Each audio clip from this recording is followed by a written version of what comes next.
అండి, welcome to smart kitchen. ఈరోజు మన కిచెన్లో ఈ సమ్మర్లో ఒంటికి చలవ చేసే కర్డ్ రైస్ అయితే చేసుకుందామండి. టేస్టీగా సింపుల్గా రెడీ చేసేద్దాం రండి. ముందుగా రైస్ని కొంచెం మెత్తగా కుక్ చేసుకొని తీసుకోవాలి. 1 కప్ కమ్మటి పెరుగు తీసుకొని రైస్లో వేసుకొని బాగా కలుపుకోవాలి.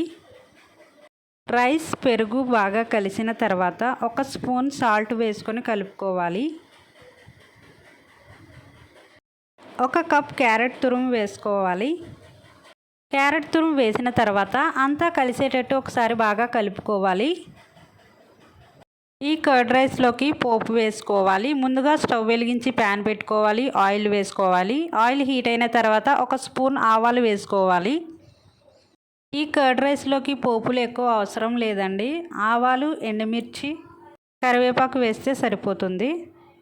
ఆవాలు ఫ్రై అయిన తర్వాత ఎండుమిర్చి, కరివేపాకు వేసుకొని ఫ్రై చేసుకోవాలి. ఫ్రై అయిన పోపుని కర్డ్ రైస్లో వేసుకొని కలుపుకోవాలి. డిన్నర్ టైంలో ఈ కర్డ్ రైస్ చాలా సింపుల్గా రెడీ చేసుకోవచ్చు. ఇలా కలర్ఫుల్గా ఉంటే పిల్లలు చాలా ఇష్టంగా తింటారు.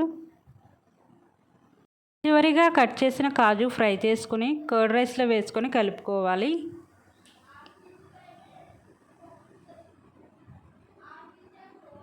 సింపుల్ టేస్టీ కర్డ్ రైస్ అయితే రెడీ అయిపోయిందండి. ఎక్కడికైనా జర్నీ టైంలో ఈ కర్డ్ రైస్ చాలా సింపుల్గా రెడీ చేసుకొని తీసుకెళ్ళొచ్చు. మీరు కూడా ట్రై చేయండి. ఎలా వచ్చిందో కామెంట్ చేసి చెప్పండి.